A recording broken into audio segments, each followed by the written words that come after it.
Hi, Brian Lehrer here. Up next, Brian Lehrer Weekend. 3 of our favorite segments from the week packaged together for you to listen to on the weekend. So enjoy, and I'll see you back on the radio Monday at 10 a.m. on WNYC and WNYC.org.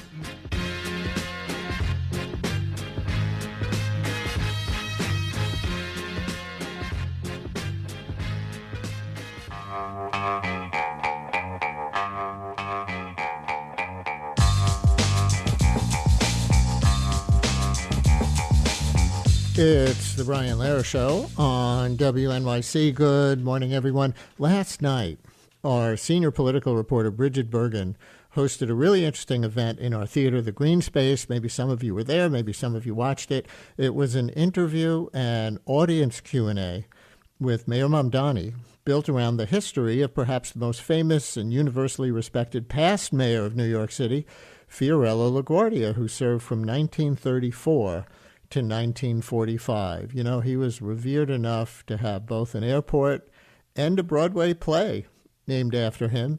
Anybody ever see or listen to the original cast album or anything from Fiorello? Both Mamdani and Cuomo said during the campaign that they would want to be like him.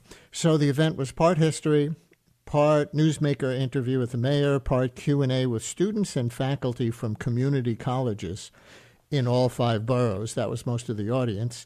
Bridget will join me in a minute after these 2 clips. First is this clip that they used of Mayor LaGuardia extolling the virtues of and waxing optimistic about the city of New York. This great city, unique in its kind, nothing like it in the whole world. This great city of huge spaces that are too small, of millions of little people who are really big, of people coming from every climbing country of the world, living in peace and happiness here. And now here's this from Mayor Mamdani's victory speech. This was on election night, where he mentions Mayor LaGuardia by name. This will be an age where New Yorkers expect from their leaders a bold vision of what we will achieve, rather than a list of excuses for what we are too timid to attempt. Central to that vision will be the most ambitious agenda to tackle the cost of living crisis that this city has seen since the days of Fiorello La Guardia. Yeah, since the days of Fiorello La Guardia. All right, those are both archive clips to set it up. We'll hear a few from last night's actual event as we go. Hi, Bridget. I did get to watch a lot of it on the live stream last night. Great job. Did you have fun? Yes, I had such a great time, Brian. It was the energy in the room, I have to say, was really something special. You mentioned that we had a lot of students from local community colleges there. And, you know, I think part of the reason we did that, we also had, some WNYC listeners to your show, readers of our Politics Brief newsletter.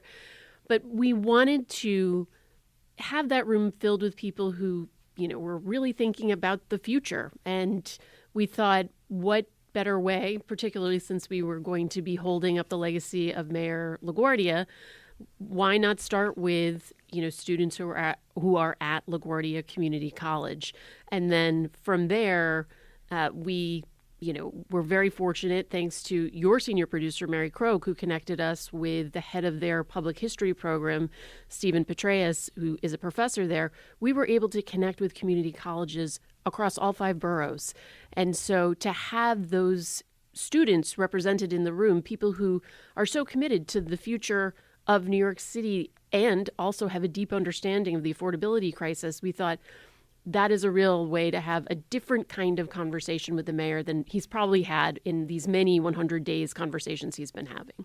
By the way, all praise to our senior producer, Mary Croak, senior producer of the show. She manages it. She, manages other people on the staff. She directs the show. She's in my ear, during 10 a.m. to noon. So Mary is a real manager. What did she do last night? She was a microphone runner. She was running up and down the aisles, holding the microphone to the people who were going to talk next. So you had every every facet of Mary Croak for the people last night, right? Absolutely. And here, all praise for Mary Croak. Why do you think Mamdani cited LaGuardia in his victory speech? Well, I think it is part of how he thinks about the city. He looks at how LaGuardia came into office as a transformative mayor, frankly, who was cleaning up after, an era of corruption through Tammany Hall and trying to make the city a place that working people could survive in, working people could build their families in, and to really return city government to something that people could expect something from. Built a legacy, granted over 12 years, served for 3 terms, of really, changing the landscape of New York City. You mentioned LaGuardia Airport, the East River Drive, NYCHA. He established the New York City Public Housing Authority on the 20th day in office, on January 20th, 1934. So I think Mamdani, his ambition and his agenda match what LaGuardia delivered, and now it will be up to him and his team to see if they can live up to this very high bar that they've set for themselves. It struck me listening to that LaGuardia clip, how optimistic he was about the city. And so whether that was just politician speak or whether it really reflected the different mindset that people had, the different feeling that people had about life and life in the city. Of course, the 1930s was the Great Depression. Yeah. And the early 40s, the end of his term, was World War II. So those were tough times. But he talked about, millions of little people who are really big, which is a good populist note right there. Yeah. And people coming from every clime and country of the world. Oh, he was pro-immigration, living in peace and happiness here. And then the last part that really struck me in this respect, people knowing that their children will have the opportunity of an education in the most hospitable city in the world, very different from, oh my gosh, will the next generation be able to live at all like their grandparents and their parents, like we talk about so much now? Yeah, absolutely, Brian. And even as you were describing that, it made me think of these parallels between, when LaGuardia was elected, they talk about how he put together this new coalition of voters and that there was a tremendous spike in voter registration and voter turnout. And, you and I have spoken many times about, the Mamdani campaign and what they were able to do in this most recent election to activate new voters, particularly young voters, South Asian voters, Muslim voters, people who maybe have not in the past seen themselves represented in the city's politics, and had a candidate who was both speaking to them but also listening to them. And I think that is something that, in covering the mayor in his first 100+ days, 111 days so far, that is something that you do hear him talking about trying to make sure that he's still listening to New Yorkers as they did during the campaign. And I think people are not used to hearing that from politicians. And, it may be a footnote to history at this point, but wasn't LaGuardia the first Italian mayor? Yes, indeed. Italian-American mayor of New York. Now, Italian-Americans, once are discriminated against and largely despised by people who were here before, minority group of immigrants, now, of course, so kind of mainstream as white Americans that we don't even think about that first as being a first that raised up an emerging group. But that's another parallel. He was the first Italian mayor, and that meant a lot. That was a big deal at the time as Absolutely. The population of the city was changing. And now, of course, Mamdani is the first Muslim mayor, with all the questions that come around that from people who've, are from groups who've been more numerous in the past. Sure, absolutely. I mean, LaGuardia came, and was saw Tammany Hall and Tammany Hall dominated at the time by many Irish people who were Irish immigrants or the descendants of Irish immigrants, did mark this new era in New York City politics. And it's just that reminder that, as much as New York City is the story of America, that evolution and, how immigration is so key to how both the city and the country evolves.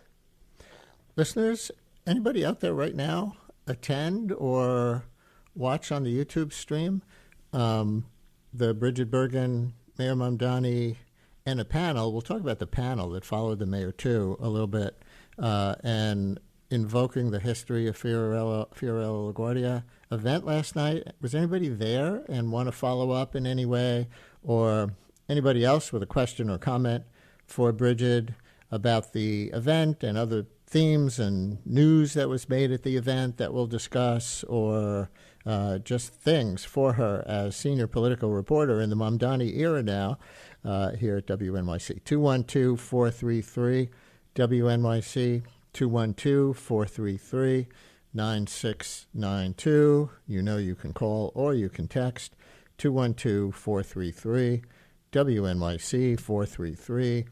433-9692. So, to my eye, if the mayor made news last night, maybe it was in his comments on an incident involving the police in Gowanus. We'll play that clip of the mayor, but do you want to set it up for us, Bridget? Yeah, so there was a very troubling incident last week where officers were attempting to make an arrest of someone that they thought was a suspect connected to what had been a drug sale or an associate of someone who had been selling drugs. They were in a liquor store near the Gowanus houses. And there's video of this, particularly violent arrest where the individual was assaulted.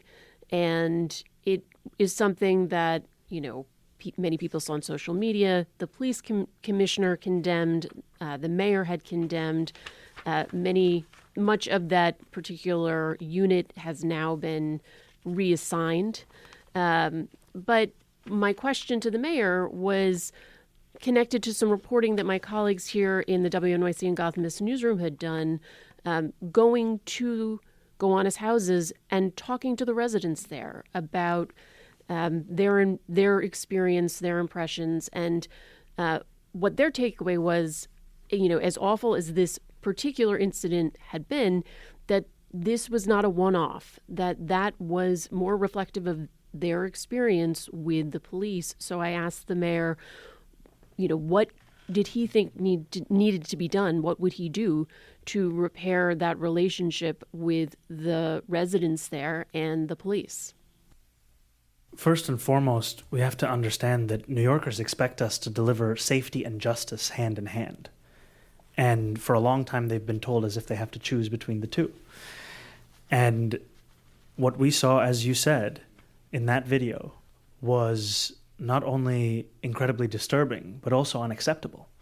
And there are the immediate actions that we took to reassign these officers, to investigate this. And yet, as you've also said, this is what we've heard from a number of constituents, part of something that is larger, something that troubles them. And that also means that we as city government have to look deeper than just this as one case, one incident. And as we reflect on that, we will share with New Yorkers the kinds of steps that we're going to take to ensure that not only does this not happen again to this New Yorker, but that it does not happen again, period. Mayor Mamdani last night. And Bridget, interesting that he started that answer with, first and foremost, we have to understand that New Yorkers expect us to deliver safety and justice hand in hand. So considering some of his past activism, he's been very careful as a candidate and now as mayor. And, of course, he reappointed Jessica Tisch as police commissioner to be position himself at least as a public safety measure as well as a police accountability mayor, right? Excuse me, Brian. Absolutely.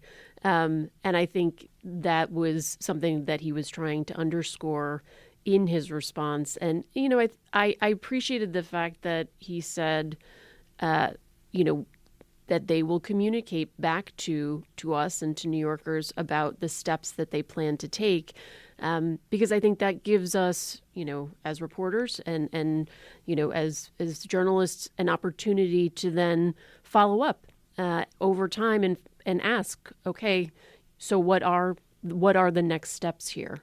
We know that there is an ongoing investigation and there's some disciplinary proceedings that have started, but it sounds like there's more that they plan to do. And I think that he has now given us an opening to ask further questions about what is coming next from that.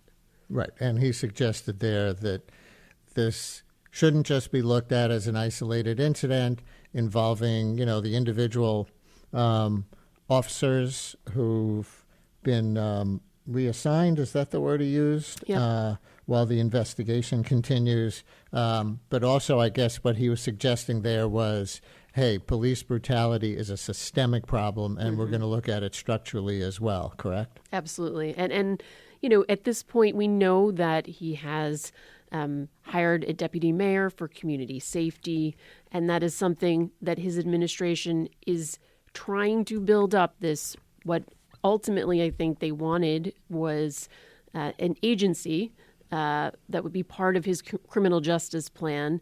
And that's another place that we will have to see what comes next. Is that something that evolves? Do they get the support that they need from the city council in order to do that? Lots of threads to watch coming out of both, what happened in that particular incident, but also the larger criminal justice agenda of this administration. And we should say crime, if you look at the stats, has stayed quite low in Mamdani's first 100 days. But you also pressed him last night on a horrible incident from the past week, the shooting death of 15-year-old Jaden Pierre at Roy Wilkins Park in Southeast Queens. What happened, and how did you press the mayor on that? Yeah, this is just such a troubling story.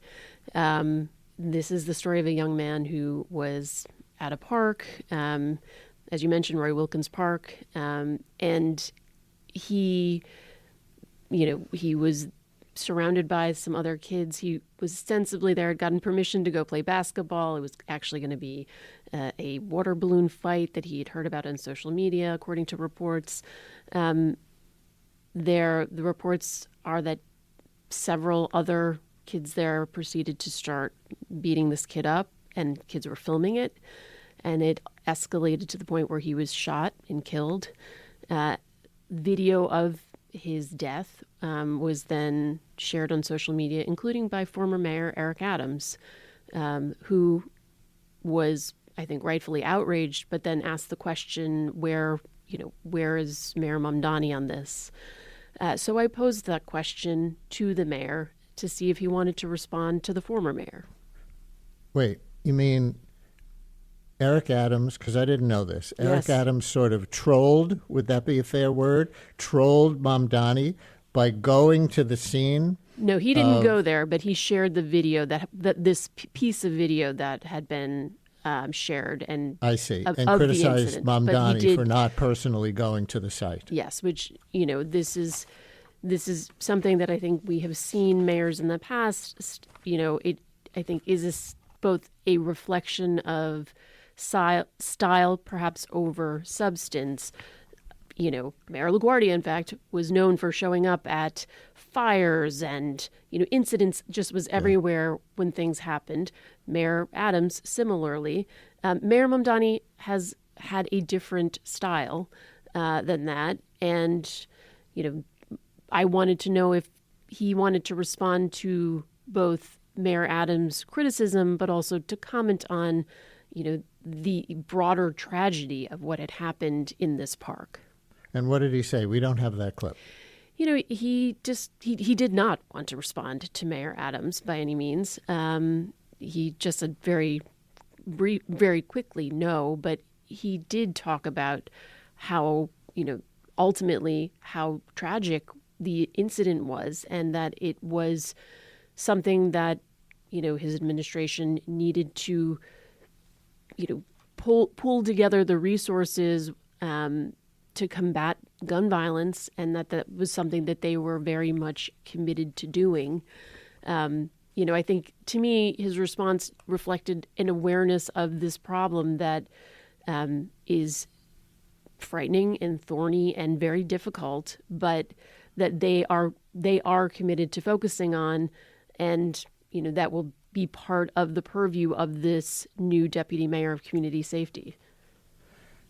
Well, if you're just joining us, my guest is WNYC senior political reporter Bridget Bergen, who hosted an event in the Green Space last night with Mayor Mamdani and questions from the audience, which was largely community college students and faculty members from all 5 boroughs. There was also a panel discussion afterwards, and the theme was built around knowing some history of Mayor Fiorello La Guardia, who Mamdani considers a role model. And you know what? We probably don't have many listeners in our audience right now who actually were alive to remember Mayor Fiorello La Guardia, but we have at least one. Jerry in Paramus, you're on WNYC. Hi, Jerry. Oh, I appreciate you taking my call, Brian. I am 101 years old, and I lived through the Great Depression and World War II. But I always remember I was 10 years old when Mayor LaGuardia was elected, and I always remember the enthusiasm in the Jewish community that he was their mayor. He reached out to everyone and actually ran under the fusion ticket. Mm-hmm. He wanted to cover everyone. He wanted to appeal to the entire community. And there was a great sharing of joy and I would say happiness at that time, even though the Great Depression was a terrible situation and we all shared in it. But LaGuardia brought a different character. He was a individual, I think, that wanted to touch everyone, and I think it was very effective in it. So my experience was very positive. I think that everyone should see the show, Fiorello. I thought it was a magnificent portrayal of him, and it should be revived. I thank you for having me on, Brian. Jerry, can I ask you one follow-up question? Of course. You mentioned the Jewish community being happy with LaGuardia being their mayor. Earlier, I mentioned that he was the first Italian-American mayor, and I guess I should have thrown in that he was half Italian, half Jewish, so he was actually the first Jewish. He came to the Jewish communities, and I remember that he was speaking Yiddish at the some time. So he was a remarkable individual, a tremendous politician, but a warm human being.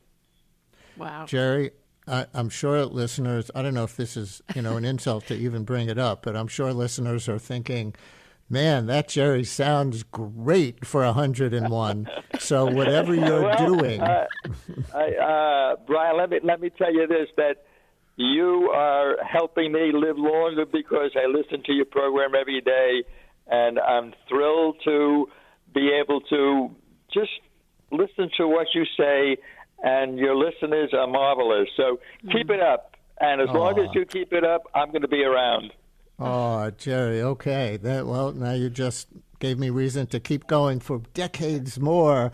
Jerry and Paramus, thank you so much for calling. Well, Bridget, I think that he is the oldest caller that we've ever had on the show. We had somebody a couple of years ago, just after they turned 100, like days after they turned 100.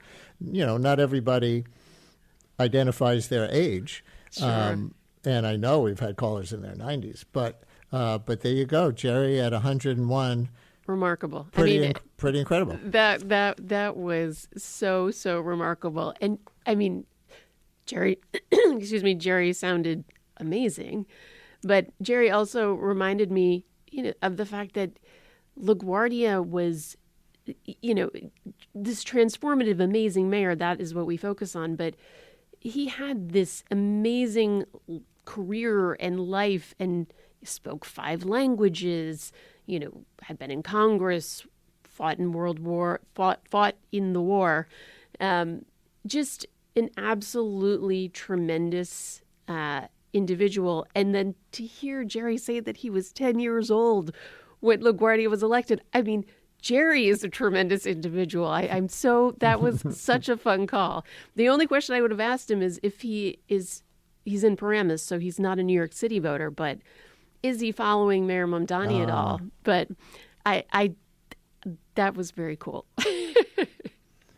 Yeah. All right, Jerry, you can call us back and tell us if you're following Mayor Mamdani and how you think he's doing. And yeah, I guess I should have had it top of mind that not only was LaGuardia the first Italian-American mayor, he was the first Jewish-American mayor of New York City. I generally think of Abe Beame as the first Jewish mayor, right. But I guess he was the first sort of fully Jewish mayor. So yeah, because I think LaGuardia was practicing. He was a practicing Episcopalian, but he was his parents were he had Jewish and and Italian. One Jewish parent, right?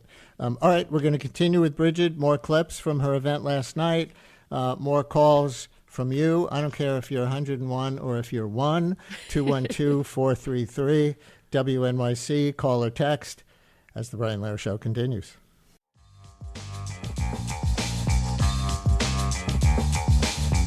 Brian Lehrer on WNYC as we continue with our senior political reporter, Bridget Bergen, who hosted an event at our Theater the Green Space last night, a Mayor LaGuardia-themed interview with Mayor Mamdani, also just on current news.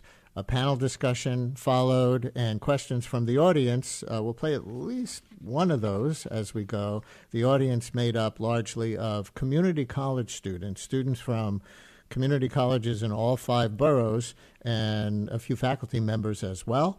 212-433, WNYC, if you were there or you just want to react to anything you're hearing now, or if you watched it on the live stream last night, 212-433-9692. One big difference is who was president for each of these mayors. FDR for LaGuardia, Trump, obviously, for Mamdani. Here's an archive clip you had of LaGuardia speaking about FDR. He's a great president. Even those who are politically opposed to him concede his greatness and admire his qualities. Our President Roosevelt will live in history as long as history is written and read. Mayor LaGuardia at the time on President Franklin D. Roosevelt. And Bridget did ask Mamdani about this, apparently, at least on the surface, friendly relationship with Trump. She asked, is Trump your FDR? And the mayor said this. You know, the first time that I met with President Trump, it was November of last year. And he showed me a portrait of FDR. And I told the president that my favorite mayor in the history of New York City was Fiorello La Guardia, and that so much of what he was able to achieve, as you said, was because of his partnership with FDR, because of how the New Deal infused this city with a real sense of possibility. And in the second meeting, as you have in the photo here, my proposal to the president was to build the greatest amount of housing we'd seen in a single housing development since the early 1970s. Sunnyside Yard would yield 12,000 homes, 30,000 jobs, and is impossible to complete without the work and the assistance and the approval of the federal administration. And so I shared with the president directly what my hopes would be. I think the president and I have many more disagreements than Mayor LaGuardia had with FDR. Sure. However, what we do have in common is the fact that, like LaGuardia and FDR, we are also both from New York City. Mm-hmm. And this city holds an outsized sense of not just importance, but also love for all of us. And after that first meeting, the president shared with the press that the better New York City does, the happier he is. And that is one thing that I do have in common with the president. I think that's one thing that LaGuardia and FDR also felt. Mayor Mamdani on his relationship with President Trump after Bridget asked him about comparisons between LaGuardia's relationship with FDR. What'd you make of that answer, Bridget? I had heard some of the story before about how President Trump had showed Mayor Mamdani the portrait of FDR when he visited the White House the first time, and I think that there is something to this idea that because President Trump is a creature of New York City, that it has thus far been good for the Mamdani administration and for his relationship with the mayor. I think he also appreciates the charisma, frankly, of Mayor Mamdani and, had a connection with him when they met. We have seen, in the recent week, some more critical messaging from President Trump about some of Mayor Mamdani's policies. And I think we're still far from, seeing shovels in the ground at a place like Sunnyside Yards. Part of my follow-up to Mayor Mamdani on that line of questioning was to see if there was any news that he wanted to share with us about the status of that particular project that was part of the mocked-up Daily News front page that he had brought with him to meet with the president for that second meeting in February.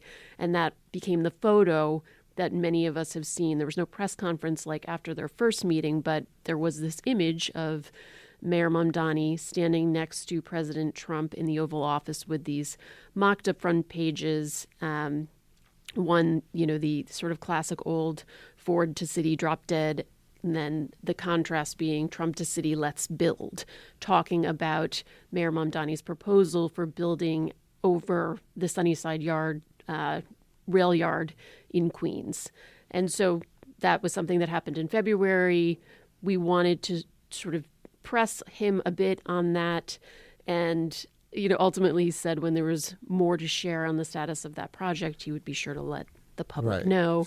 But interesting that is a area of common ground that even when you hear the mayor talk to, national outlets, like he was on Meet the Press on Sunday, and he talked about how, he has conversations with President Trump about Midtown zoning because President Trump, is both running, the country, but also is familiar with ULURP because he is from New York City real estate. And that kind of conversation, I think, is probably not something that most mayors and presidents have had. But perhaps, there is a parallel to someone like a Mayor LaGuardia and a President Roosevelt, who was also, although not in New York City real estate, also a New Yorker and understood, what happened and what needed to be done to build in New York. Right. ULURP, by the way, folks, since most of you probably don't know, is an acronym for the Universal Land Use Review Process, ULURP, in New York City. I wonder how many presidents before Trump could have said what that acronym was for. Yeah. And, this is just an agreement in principle to build, what is it? It's over 10,000 units, I think. 12,000, right? Yeah. 12,000 at Sunnyside Yards. And I guess we should say that was one of FDR's main legacies for New York City. Maybe his main legacy for New York City was putting so much money into the building of public housing, right? Absolutely. And, that is something that we didn't get to talk as much about last night. There's many topics, of course, as you well know, Brian. When you prepare for these conversations, sometimes there are things that you want to hit and you don't get to hit them. And a deeper conversation about, the future of public housing in the city was something that we didn't get to, but, it's very much a part of LaGuardia's legacy and controversial in some respects because, the housing that he helped build at the time, was segregated housing. But it did still build this foundation of public housing and a public housing infrastructure that changed the city's landscape. And now we're at a point where we've seen, decades of disinvestment in that infrastructure. And so I think there are some real questions about what is the future of public housing under this current administration. Will we see more, tear downs like we're seeing at the Chelsea Elliott houses? Is that what the future holds? Will there be public investment in public housing, or are we shifting to some new model? It's definitely fertile ground for a lot of follow-up conversation with the mayor and other members of his administration. Right. And I know you prep, talking about not getting to public housing, which is one of the things you would have liked to get to. I know you prep like I do. It's like we write 20 questions so that, in the live improv conversation, when the actual show is on, we can use from our menu the best 10. Yeah, exactly. Depending on the situation. Of course, make up others as we go along, depending on the situation.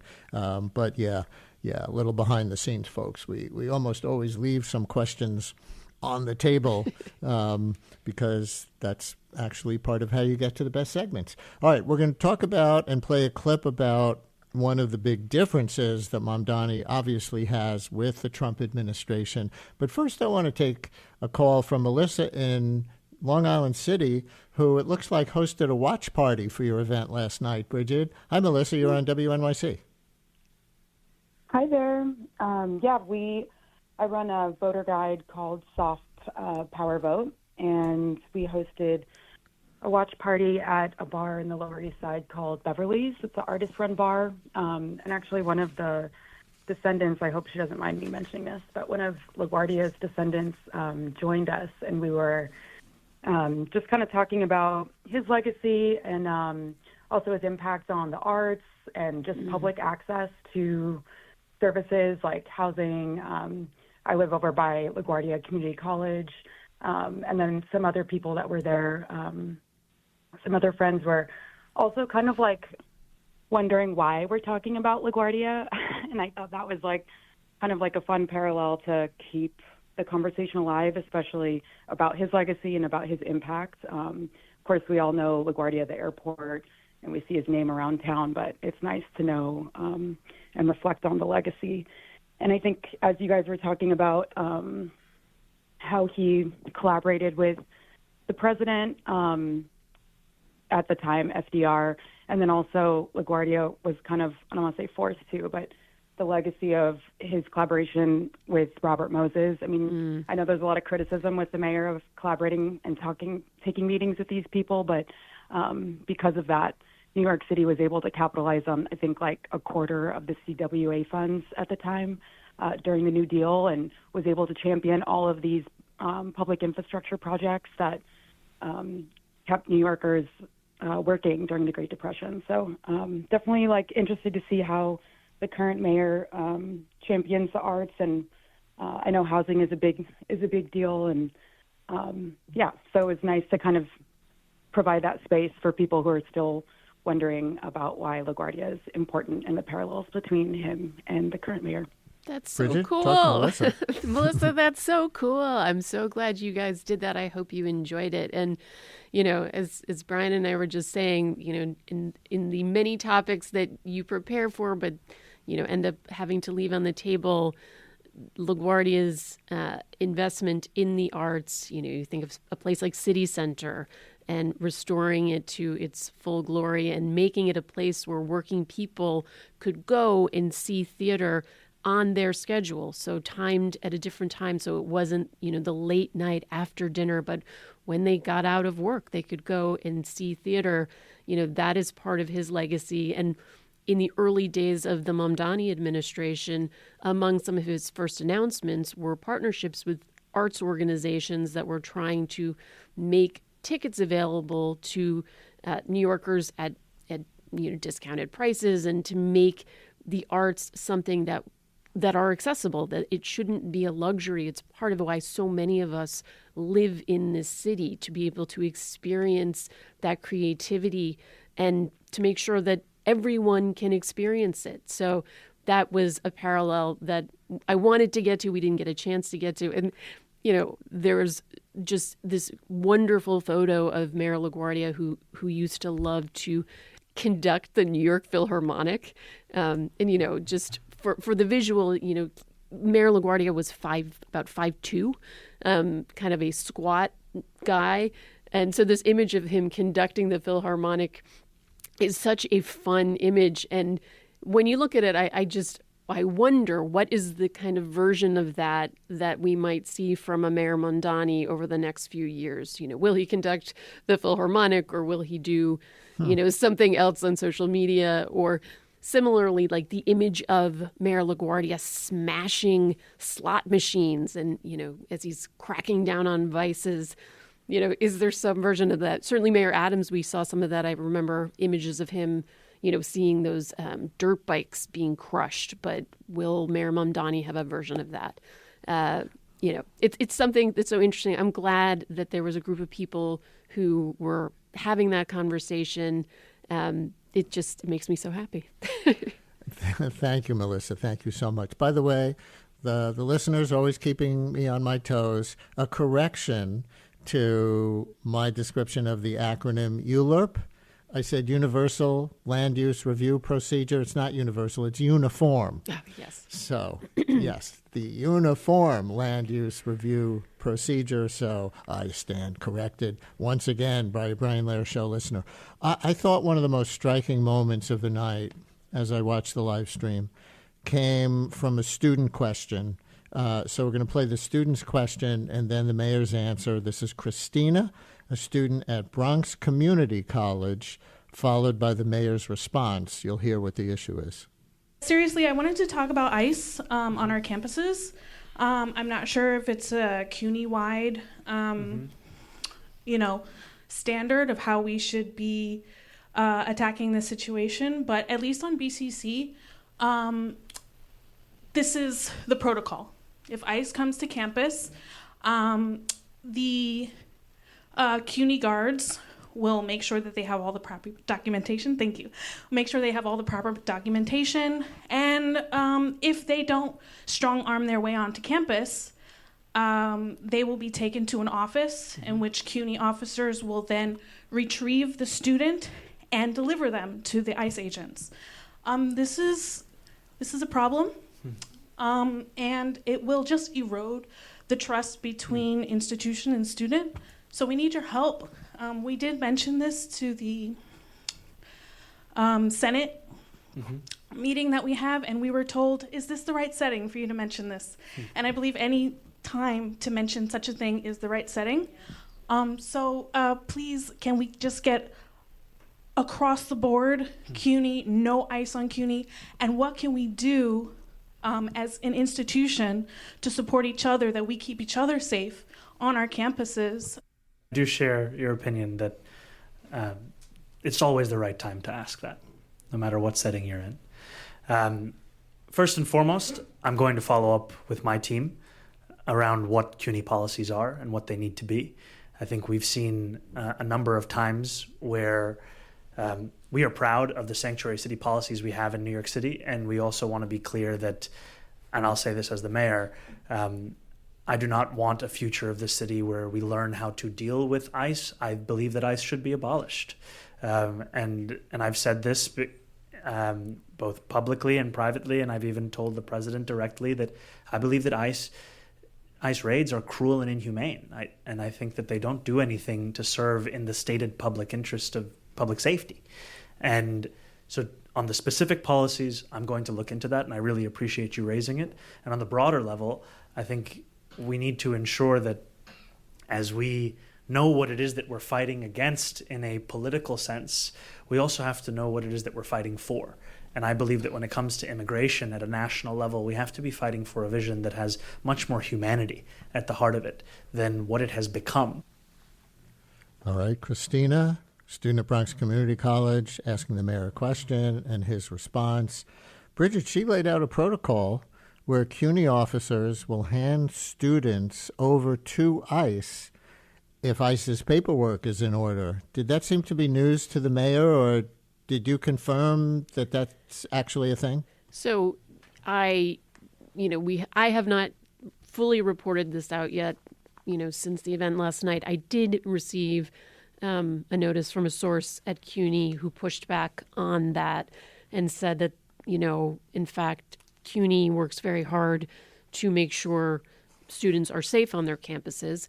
But I think the fact that Christina raised it raises questions to me and is something that I want to make sure that we follow up on to understand, if there is a protocol and if it is not being followed or if there are students who are aware of things that are breaking from what is supposed to be the protocol, that would be news. And it certainly seemed to be news to the mayor at the time, which is why, obviously he said his team was going to follow up on it. But, there was something, I think that was hard for that student to do. It was hard for Christina. You can hear that she was nervous as she was asking that question.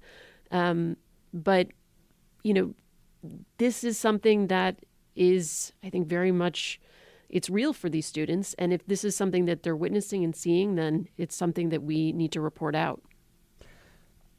He did say plainly in that answer, I took note of this as it was going by, I wonder if you did, that he believes ICE should be abolished. Yep. And that he's told the president so directly. Was that the first time you'd heard him say it that flatly as mayor? It's interesting. I think he has said it before, but I do think the fact that he underscored the fact that both he thinks it should be abolished and this is something that he's made very clear is notable and striking. And it will be interesting to see kind of what the days and months ahead are in terms of what this federal administration's policy is on ICE crackdowns, which seem to be slowing somewhat compared to what we had seen earlier in the year.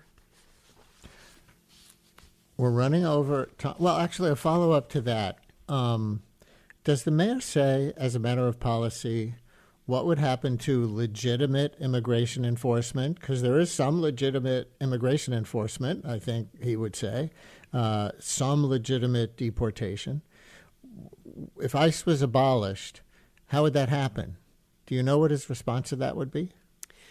I think what I have heard from the mayor when you kind of go there on certain questions is because it is not something that is necessarily within the purview of his role as the mayor of New York City, he will pivot back to saying that, right now he is focused on what he can do as the mayor of New York City. So I don't think that he has necessarily articulated what he thinks that type of federal immigration policy should be, beyond saying that it shouldn't be what he would describe as the cruel version that we have right now. We're way over time, but note to our other guests, you're just going to have to wait a few more minutes because this has been so interesting and fun with Bridget Bergen on her event last night in the green space with the mayor and about LaGuardia as well. After we played that Christina from the Bronx Community College clip, I'll read this text. Listener wrote, "It was really inspiring and uplifting to see all of those CUNY students in the audience last night. Way to go, WNYC and Bridget B." And on LaGuardia, listener writes, "Don't forget the life-size statue of LaGuardia on LaGuardia Place, a block below Washington Square Park. You can see him walking while expounding," I love which is it. a great way to describe that statue. Walking, and LaGuardia, walking while expounding. All right, one more clip. In the event, you had a panel discussion after the mayor left. And I'm just going to play one clip from one of the panelists because it was so striking. To me, anyway, putting Mamdani in the context of history with respect to a different mayor of New York from the past. This is Dennis Walcott, who's currently in charge of the Queens Public Library System, but he was the schools chancellor, one of the people who served as schools chancellor under Mayor Michael Bloomberg. And he notes here similarities between Mamdani and Bloomberg. I see direct connection between the two, even though they may not agree on various policies at the same time, both in their vision of transforming a city and how to go about doing that. I saw another very interesting connection between Mayor Bloomberg and Mayor Mamdani as far as the reliance on team as well. The delegation of responsibility, the understanding that you have others who are part of your team who are strong in a particular area, and I know Mayor Bloomberg was like that, and Mayor Mamdani seems to be like that. So that might have surprised people. I mean, he did say, yeah, they may not agree on all policies, but, you know, in a way, de Blasio was elected as a backlash to some of Bloomberg's centrism, if you want to call it that. Adams was elected somewhat as a backlash to de Blasio. Of course, it was the pandemic and everything, so that was a unique moment. And maybe Mamdani was elected to some degree as a backlash to Adams swinging in his direction. But the Mamdani-Bloomberg connection would be counterintuitive to a lot of people. Yeah, and I loved that Dennis Walcott said that. And he was part of the reason why we wanted to have him on that panel discussion, which, you know, just also featured former Speaker Melissa Mark Viverito and the historian Kim Phillips Fine from Columbia University. You know, they all had some unique perspective to bring to that conversation, and having Dennis think about the connection between Bloomberg and Mamdani, which, as you said, Brian, is counterintuitive. And yet, you know, they both have assembled teams who have deep expertise in their field and have relied on those teams. And one of the things that we had talked about ahead of the panel was the ability to put together a team that then is in place over time, you know, as opposed to, you know, a team that where you see tremendous amounts of turnover. You know, the wheels of city government continue moving because of so many of those individuals, those people who are leading agencies, and then even below that, doing the work over time, you know, regardless of who, you know, who's been elected, you know, people who are making the city run. And, you know, one of the things that he saw was this ability to find people who, you know, could have tasks delegated to them, but also an idea that these are people who may be around for the long term that can really build something that is sustainable. So we'll see, because we're 11 days in, but that was something that Dennis Walcott thought was a parallel between Mamdani and Bloomberg. It could be going forward. 110 days in, out of 365 times 4 plus 1 for a leap year. So we are just getting going. Yeah, that building a team of experts in their fields and then relying on their expertise to help make policy, just like President Trump. Well, maybe not, but that's another show.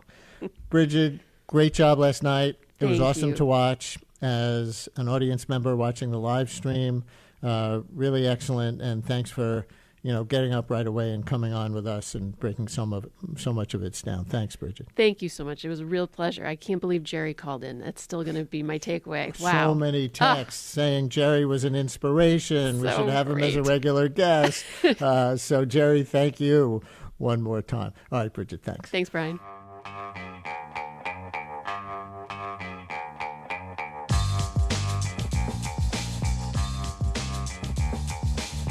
It's the Brian Lehrer Show on WNYC. Good morning again, everyone. We have a chance now to speak with one of the winners of this year's Hillman Prize for Journalism in the Service of the Common Good, and with one of their judges, New York Times columnist Jamelle Bouie. We'll also ask Jamelle about a couple of his recent columns, the one called Trump is Fixated on 1896, and the one in which the headline asks, what is the left's theory of power? Our prize winner guest is University of Michigan law professor Michelle Adams, author of the book The Containment, Detroit, the Supreme Court, and the Battle for Racial Justice in the North. Among other things, she also served on President Biden's commission on the Supreme Court.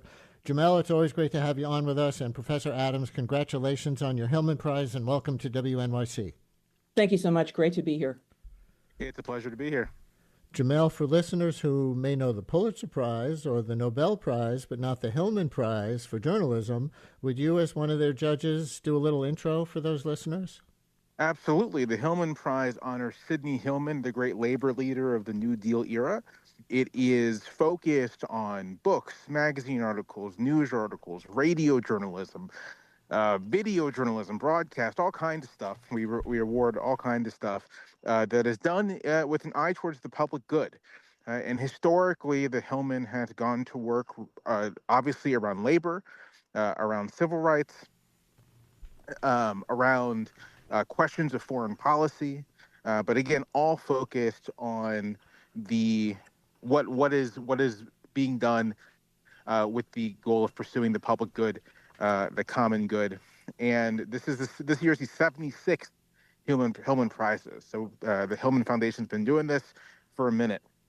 So winners this year include Wired in the magazine category for its reporting called The Doge Takeover of the Federal Government, Doris Burke and Ginger Thompson from ProPublica in the category Reporting on Racial and Economic Justice. Their story was called Sick in a Hospital Town, and more, including Professor Adams for her book. In the book category, Jamel, I'll stay with you so I don't ask Professor Adams to boast about herself. Why was her book, The Containment, worthy of a Hillman Prize? Well, first of all, it is just a wonderfully written piece of nonfiction work. It's journalistic, it's academic, and it covers what we thought was kind of a vitally important history in question, which is both the history of school integration. Did we lose Jamel's line? Jamel, you there? All right, we'll try to reconnect Jamel. Professor Adams, are you there? I am. Good. So I'll pick right up. Everyone knows. Okay, go ahead and pick right up. So I can talk a little bit about the book while we're trying to reconnect. First of all, I just want to reiterate what an incredible honor it is to receive this award. I never in a million years dreamed that I would. My book is an opportunity to try to have a conversation and to invite as many people as possible into my constitutional law classroom, but to tell a story in a way that's broadly accessible about a moment in time in the late 1960s, early 1970s, when we had a chance to integrate both our schools and our neighborhoods, and why that didn't happen, and sort of the travel up to the Supreme Court, what happened to the Supreme Court when we got there, and a little bit about what happened after we left. So it's really the story of a litigation that took place in my hometown, Detroit, Michigan, where we, a group of really brilliant and talented lawyers brought a case against the school authorities, both state and local, and they alleged that there had been discrimination in the public schools in Detroit.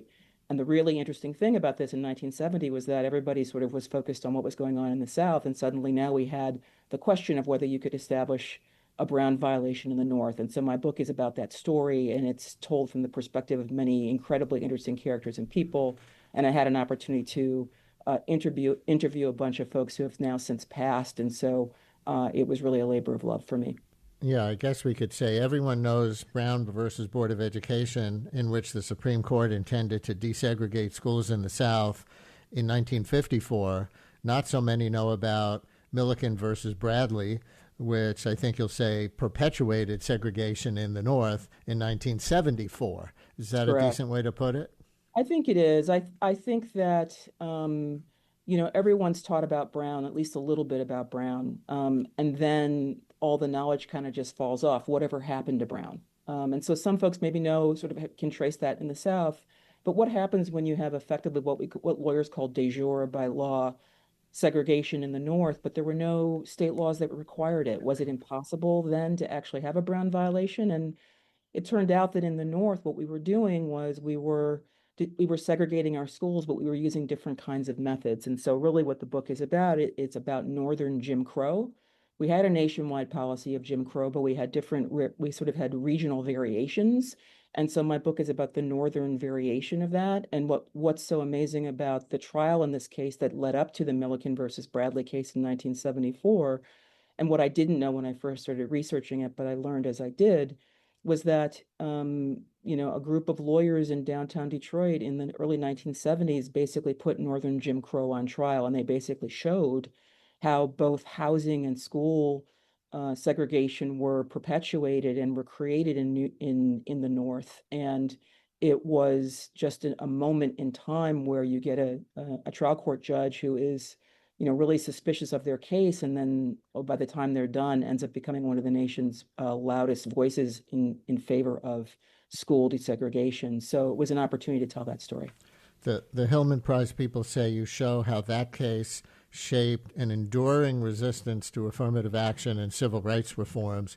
Would you draw that line for us from Milliken versus Bradley in 1974 at the Supreme Court to the Students for Fair Admissions versus Harvard and UNC case from 2023 or anything else? So that case was decided in 2023. I think there's a relationship between the school desegregation cases and the affirmative action cases. And in my classroom, we talk about them in the same section of the course.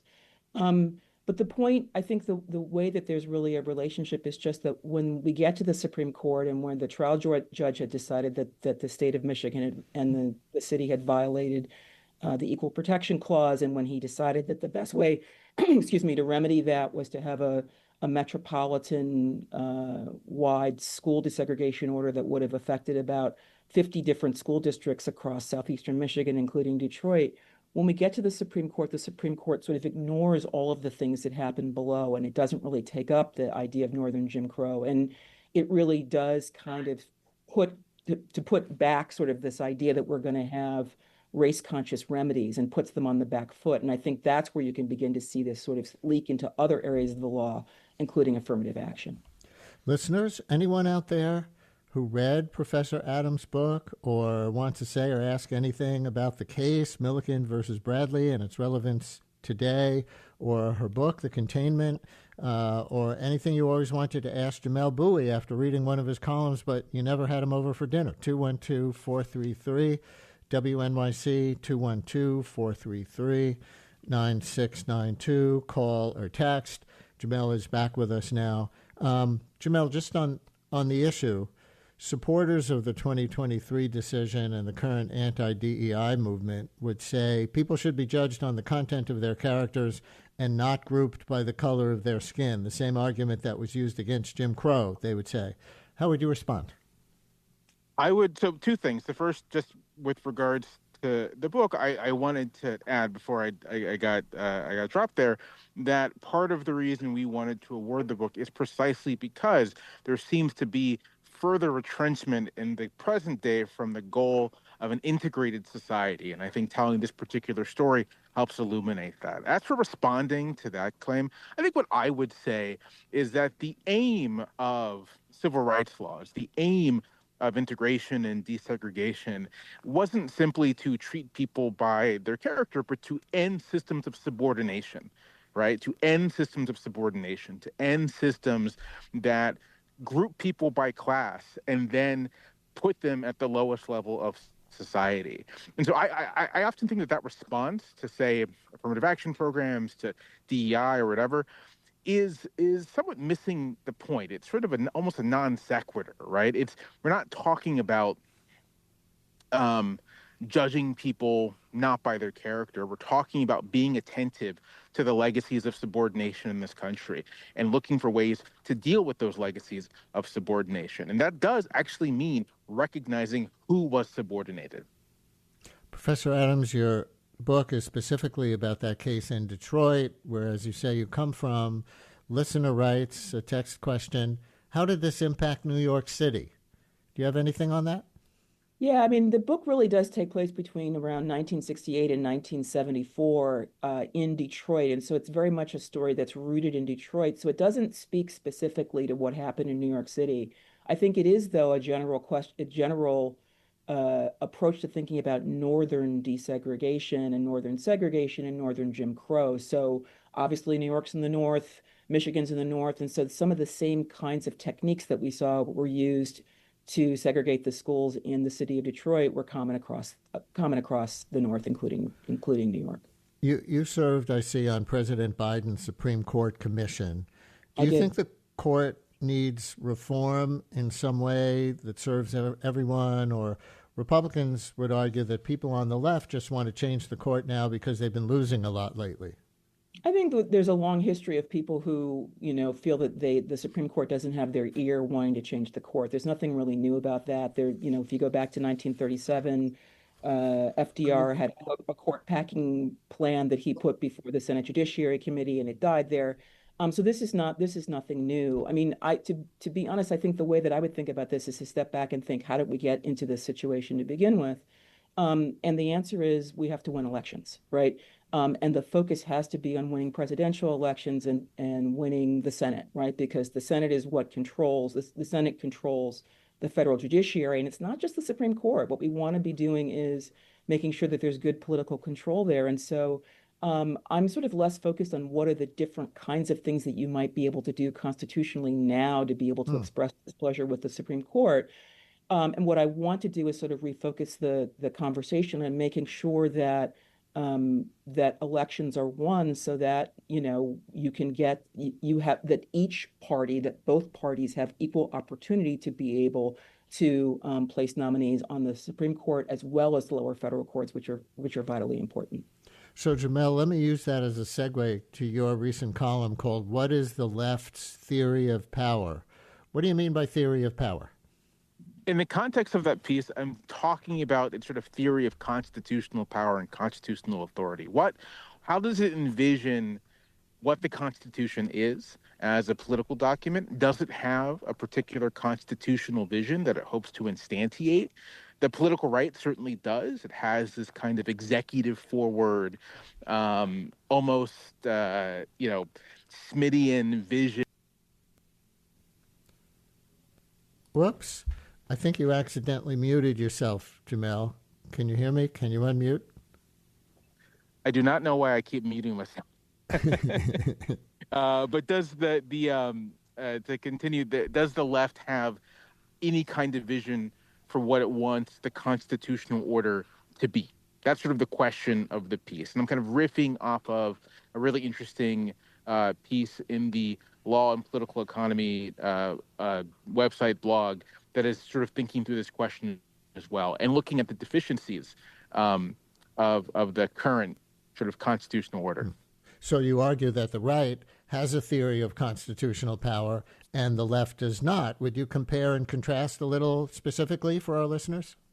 Sure, and I would say I'm not sure. It's not so much that I think the left doesn't. It's just that I'm not sure it's a question that's sort of live, right? Like not that many people I think on the political left are thinking about it in a serious way. But if I had to kind of identify the political rights theory of the Constitution, I think we can see it in action, which is this notion that the president, the executive, isn't simply one officer among many, an important one, a prominent one, but not someone who has sort of overweening authority over the entire executive branch, but the president as sort of the singular focus of the executive branch. He is the executive branch. He embodies it, and thus has the right to effectuate his will over the entire executive branch, to determine, according to his political judgment, what every part of the executive branch does, even if Congress disagrees, even if Congress is mandated differently via statute.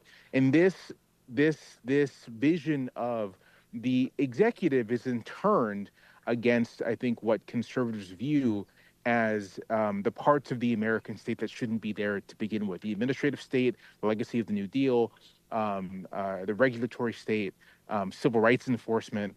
They are making kind of two arguments that this is the role of the president. And additionally, because the president, in their view, embodies the entire will of the nation, that president thus has the right to make these sweeping changes in unilateral fashion. Yeah. The interesting thing I'll say about the piece I was riffing off is the observation that there is a little bit of this, right, inherent in the New Deal vision, in that you can almost understand Trump and his actions as kind of taking that, turning it to 11, and using it for the purposes of the political right. And so one of the questions is, can you go back? Is the New Deal vision actually something you have to move past? Recognize its contributions, but think differently about what you want the locus of power to be in the constitutional system. More Congress, less president. And your other relevant column that I want to ask you about, recent column, they're all relevant, is the one called "Trump is Fixated on 1896. Now, some of our listeners may already know that he likes William McKinley, who was elected president that year, largely because McKinley was a tariffs guy. That conversation was circulating last year.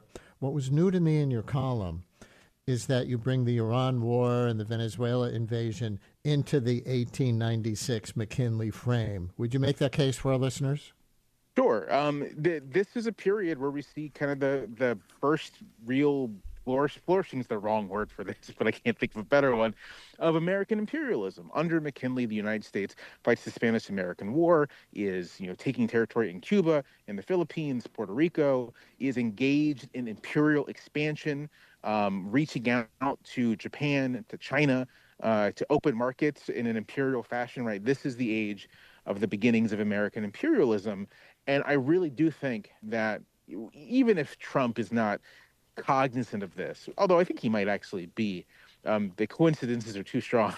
But even if Trump isn't cognizant of it, it is again, it's like a reflection of his preoccupation with like the late 19th century in American life. I'll say about that piece, some of it was me being a little tongue-in-cheek just with the president's conflict with the Pope, because just it's funny to me that in addition to these more substantive things, you have this sort of faint echo of nativist anti-clericism happening with the administration.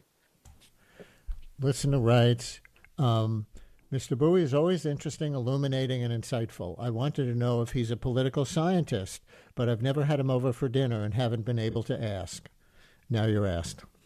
I'm not a political scientist by training. I have, a bachelor's degree. I went to college, of course, but I studied political theory and religious studies. These days, I'm just a guy who reads a lot of books.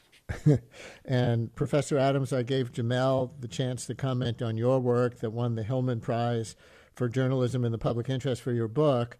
Is there anything that you, as a law professor who is steeped in history, think readers can learn from reading Jamel, a New York Times current affairs columnist who is steeped in history? Oh, I think you need to make sure that you've got your subscription updated to the New York Times. I think it's essential reading. And so I'm so glad for the work that Jamel's doing. I can't point to any particular column, but I think that they're all incredibly useful. I think also the focus on this question of the Constitution and sort of the vision that the left might have for the Constitution, of course, that's sort of, that's music to my ears. It's one of the things that I think a lot about, and sort of what do we want to see happening? I go back to sort of the comment I made earlier about the importance of democracy. It's, I don't disagree about the idea that the right has a very kind of aggressive sort of a unitary executive theory, but on steroids. I agree with that. But I also think when we're thinking about sort of constitutional theory and what we would like to have happen, we have to, the notion that we want to sort of, whoever the president is, whether the president is President Trump or President Biden or President Obama, it typically is not a good idea to have something approaching an imperial presidency. And so getting the House and the Senate back into the business of actually exercising the constitutional powers that they enjoy, as opposed to sort of ceding power to the executive, is incredibly important. And that has been important. That's a through line, whether it's Republican presidents or Democratic presidents. So in terms of thinking about where we want to be in terms of the Constitution, and whether it's left or right, I think what we want to do is focus on democracy. And when we cede that much power to the executive, it undercuts our fundamental commitments to the democratic process. Jamel, one more for you before we go from a listener. I'll give context to say that people who read you regularly, your column and your newsletter, know that besides, the opinion column, you list things that you're reading, and you even share recipes. So a listener writes, JB is the best journalist writing today, and asks, what are JB's favorite movies? Got anything for that listener? Sure, yeah. I someone actually recently asked me this as well, and I have it top of mind. So my favorite movies kind of like change from time to time, but for a while now, when I think about it, I have four answers. The first, I'll give you four. The first is Sidney Lumet's Serpico. The next is Scorsese's The Last Temptation of Christ. The next is Frankenheimer's The Manchurian Candidate. And the final is Orson Welles' The Touch of Evil, or Touch of Evil. You did have those top of mind. You want to take any one and say why, then we're out of time? Absolutely, sure. Serpico is so Sidney Lumet, famous New Yorker, has a wide and varied filmography, not thought of as being an auteur, thought of very much as being kind of an actor's director. But I love Serpico amongst his many, many excellent films because it's ostensibly about police corruption, but it really is about what it means and what it costs to have a cause, to have a passion, to have something that you cannot let go of, that you have to pursue no matter the cost to your own life and your own livelihood and well-being. And I think that, I mean, just like I myself am just like fascinated by that kind of exploration of the personality type of a kind of person who is seized with a cause. You see some of that in The Last Temptation as well. All these movies are about people who are seized with something that they can't quite shake. But Serpico is the one that I really go to again and again. Well, listeners, there's our conversation with one of the winners of this year's Hillman Prize for Journalism in the Service of the Common Good, and with one of their judges. The winner was University of Michigan law professor Michelle Adams, who authored the book The Containment, Detroit, the Supreme Court, and the Battle for Racial Justice in the North. The judge was New York Times columnist Jamelle Bouie. We really appreciate both of you coming on with us for this, and Professor Adams, congratulations again. Thank you very much. The satirical newspaper The Onion is taking over InfoWars, the media empire created by right-wing blowhard Alex Jones, and replacing the hate with comedy. Why? I think people need to hear other people like me remind the world that this is insane. Otherwise, people feel like they're going crazy and that they're alone. Don't miss this week's On the Media from WNYC. Find On the Media wherever you get your podcasts.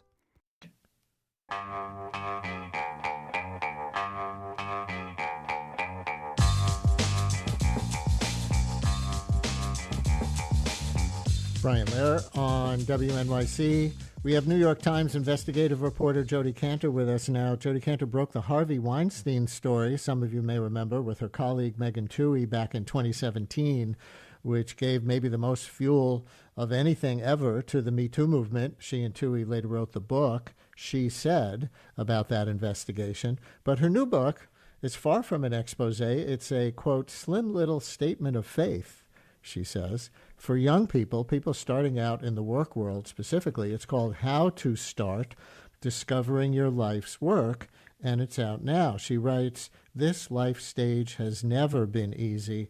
This era is making it harder. We need to bring you all the help we can. Now, this actually stems from Jodi Kantor being invited to deliver a commencement address at Columbia University.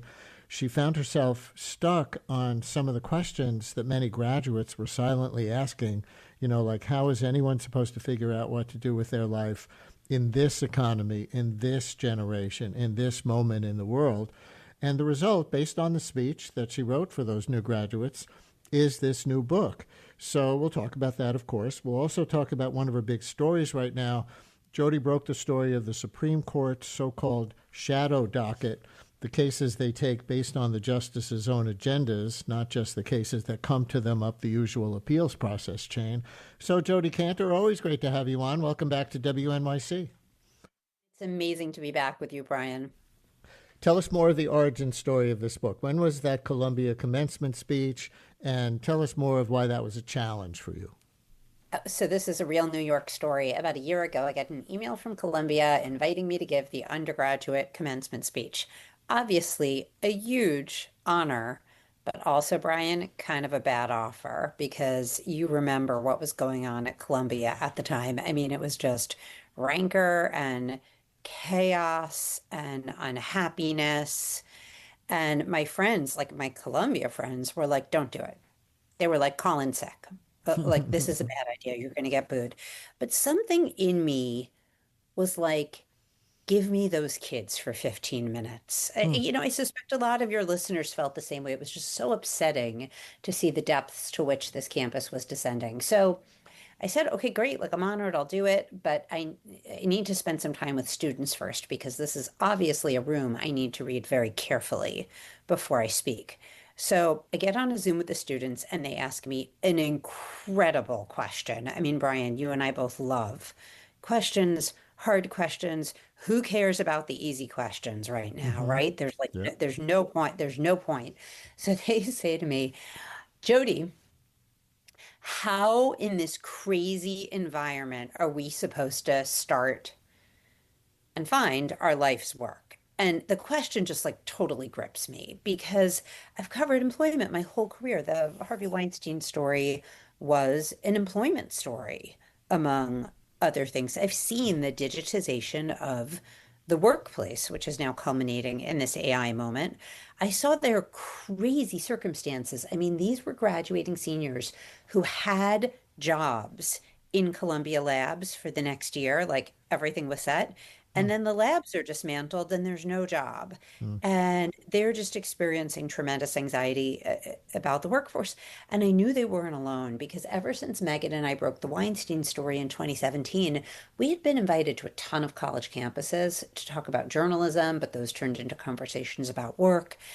And I saw this rising feeling of cynicism and fear about the workplace. And it was generational. I saw it at elite schools like Columbia and Stanford. I saw it at much more humble schools. And there was a common set of fears that we're really seeing it climax this graduation season. Fear that you're not going to be able to get a job. Fear that even if you get a job, you're not going to be able to afford a decent place to live, either to rent or to buy. Fear that the workplace is a dystopian, exploitative place. And so I felt like I could really work with this material and like I had some answers. And, a commencement speech is a challenge to write in these times, Brian, because you can't be pessimistic. Like if you tell them that everything is bad and that nothing's going to work out, you have Yeah, you can't do that. seriously failed Right. You can't the do that. assignment. So I felt like I had like this really rich, juicy challenge, which is like, what do you say given what's going on that can actually be Right. encouraging? So after I gave the Yeah. speech, it's on YouTube if you're curious. I could not stop writing. I had a lot more to say. And it's not about putting like some positive spin on what's going on now. It's about saying, okay, we know all the bad employment news. We're very familiar with that. The interesting question here is, what does a powerful and productive response to this look like? What is a young person actually supposed to do facing this employment market? And so, at the core of the guidance you provide in this book, I think it's accurate to say, are two concepts: craft and need. Craft and need. But those are kind of pretty standard and traditional. So, how do they fit into the current environment you were just describing? What I would say is that they're time tested, and that's a really good thing because we don't know what the workplace is going to look like in 5 or 10 years. I don't trust the prognosticators who are making big claims right now. I think it's going to take time to shake out. And so we need to go with what's going to be really durable. And actually, I think that each of those concepts is like a little countercultural right now because by craft, I'm saying, what is the special expertise or skill that's going to distinguish you from other people and make you valuable? And craft is something that accumulates over time, right? Like it doesn't look good on social media. It requires real investment over the years. I mean, Brian, look at your craft of hosting this show. It's the culmination of a lifetime of being on the radio. And what's so important about craft now is that the job market is cruel. We know that. Any employee can be fired at any time, but your craft is yours. It's yours to keep forever. It's going to mitigate the sense of being disposable or replaceable. Okay, so craft is authority, right? Craft makes you special. Need is propulsion. We think of need as being an altruistic term, but it can apply to business as well. And need is fuel, need is forward motion. The reason I wanted to articulate the concept of need is that I was so sick of seeing these kind of fashions and trends over the thing you're supposed to study. I mean, I've seen it over the course of my whole life. When I was in high school, I'm dating myself, this was back in the 80s. Brian, we were all told that we had to learn Japanese because the Japanese were going to take over the world economy. And if you didn't speak Japanese, you were going to be a loser. You were going to be left behind. Meanwhile, we know what happened to the Japanese stock market, which is that it slumped for 30 years. And then after that, it was learn genetics. And then after that, it was learn Mandarin. And after that, it was computer science. And these are each like great areas of pursuit. There's nothing wrong with them. But are they golden tickets? Are they a sure path to success? Absolutely not. Herd conventional wisdom rarely is. And so my challenge on need is to say to young people, what is your own independent assessment of what society is going to need from you over the course of your working years? And part of the reason I'm liking need right now as a way of thinking is that, the terrible message that this moment is sending to young people and all the bad news about what AI is doing to entry-level work. People who are graduating, people who are looking for jobs are getting this kind of like message from the discourse that says, you're not needed. That's a terrible message, Brian. It is damaging. It is false. We need the talents and energies of young people. Young workplaces need to be refreshed by young talent or they die. And so I want to think, I would challenge young people as a way of getting through this moment to think about what could you do that will make you needed? Listeners, anybody have an answer to that? Any college seniors listening right now, or people who got out just in the last few years? What are you thinking as you listen to Jodi Kantor from the New York Times, who's now the author of How to Start Discovering Your Life's Work? We don't have much time left in the segment, but we have some. If anybody wants to call in and react or ask Jodi Kantor a question, 212-433-WNYC, 212-433-9692. You can call or you can text. And while we're seeing if we get any calls or texts for you on what you were just saying, Jodi, I do want to make sure we touch on your Supreme Court article. You and your colleague Adam Liptak published confidential memos between Supreme Court justices from back in 2016 that you and Adam say show how, quote, the justices stumbled into a new way of conducting their work in major cases on presidential power, short-circuiting long-standing procedures meant to ensure careful consideration and reasoned opinions. Quoting from your article, what did they do? Okay, so thank you so much for giving me a chance to explain this. The New York Times published 16 pages of confidential memos by the justices this past weekend. As you say, these are their internal discussions. We're not supposed to see these for generations, but we obtained them and we published them because they show something very important. They show the origins of the shadow docket. The way the Supreme Court usually makes decisions is very careful, very deliberate. It takes a lot of time. There are oral arguments. The justices get together in person to discuss the cases and vote. They do many drafts of opinions. They're listening. They're listening to oral arguments. They're reading briefs before they make the decision. The shadow docket, or the emergency docket, as it's known, is something different. It's really risen in the last 10 years. It's really swelled during that time. And emergency docket decisions are very rushed and very secretive compared to regular ones. They move really fast. They don't contain like the normal time-tested steps in the judicial process. And often the reasoning is secret. A lot of these decisions contain like legal boilerplate and instructions, but no explanation, no rationale. And they're just like a paragraph long, some of these orders.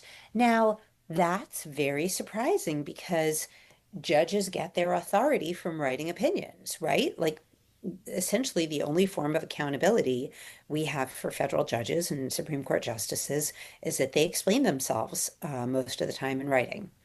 So the question Adam and I started with was, well, how did they start doing business this way? This seems contrary to how a court is supposed to operate, especially the Supreme Court. And so, like, what were they thinking, Did essentially? they just have a And so we were political able to go agenda, in back your and opinion? get the memos that answer that question. And because this is Earth Day, I have to get this part of your article in here. You noted that even as they debated the Obama climate plan's possible burden on the power industry, in the entire chain of correspondence obtained by the Times, not a single justice, conservative or liberal, mentioned the dangers of a warming planet as one of the possible harms the court should consider. Wow. What does that tell you? Correct. Well, the person who, like the kind of justice who emerges most strongly from the memos is Chief Justice John Roberts. And he pushed really hard for the court to stop the Obama plan, even though at the time it was an unprecedented thing for the court to do. When his colleagues raised procedural concerns, he was very dismissive. And then to your point about climate stuff, he was very concerned with what he called irreparable harm to the coal industry and to states for whom this was going to be expensive and he said cumbersome. And neither he nor any of the justices mentioned the harm of a warming planet. And also, given everything that happened afterwards, this very rushed 5-day long process essentially becomes the beginning of the end of the federal effort to regulate greenhouse gases. Of course, a purist would say it's not the Supreme Court's job to navigate the science of global warming and decide what proper policy should be. It's their job to interpret the Constitution, and those policies are up to lawmakers. Well, in this case, so let's be fair to the conservative justices because President Obama was using a risky strategy. He couldn't get anything through Congress. He had failed. It was the end of his presidency. So he was trying to use a regulation to transform the power industry. And he was relying on a pretty obscure provision of the Clean Air Act. So there was absolutely a real legal question about whether this Obama plan was lawful or not. The real question here is why the court decided this in such a rushed and secretive Right, fashion, because right. the Obama plan wasn't even going to go into effect for years.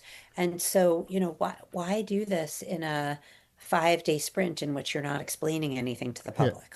here's a question relevant to your book from a listener, and then we're out of time. Listener writes, as someone who graduated college almost 4 years ago, I am so grateful for Jodi's words. The message truly has been that we are unwanted, and that if one can't quickly summarize their talents into something that's easily digested by an ATS, then those skills are worthless. I'm currently looking for a job, and it's been a slog to put in genuine effort for applications and to usually hear back nothing. In 30 seconds or so, what do you say to that listener who's been out of college 4 years? Oh man, I'm glad you called. I feel you. I am so sorry it's been so hard. And you are making a point that everybody needs to hear, which is that applying for a job has changed. It has become digital, Brian, and it has become lonely. People like our caller are being interviewed by AI some of the time and not even by real people. I'm hearing of students who are putting a lot of efforts into job applications and not even getting rejection letters. And so this is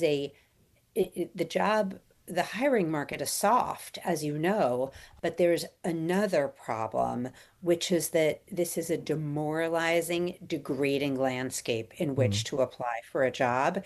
And 10 what I would seconds. say is that we need to respond with a lot of human support and networking for these job seekers.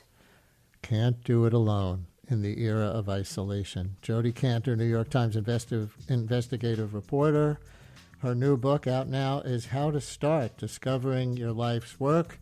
If you're up in Connecticut and you want to see Jodi in person, tonight, 7 o'clock at R.J. Julia Booksellers in Madison, Connecticut, and tomorrow night at 7 o'clock at the New Canaan Public Library. A couple of events.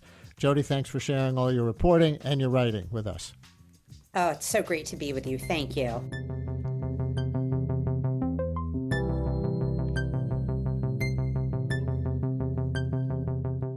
Thanks for listening to Brian Lehrer Weekend. We're back on the radio Monday morning at 10 a.m.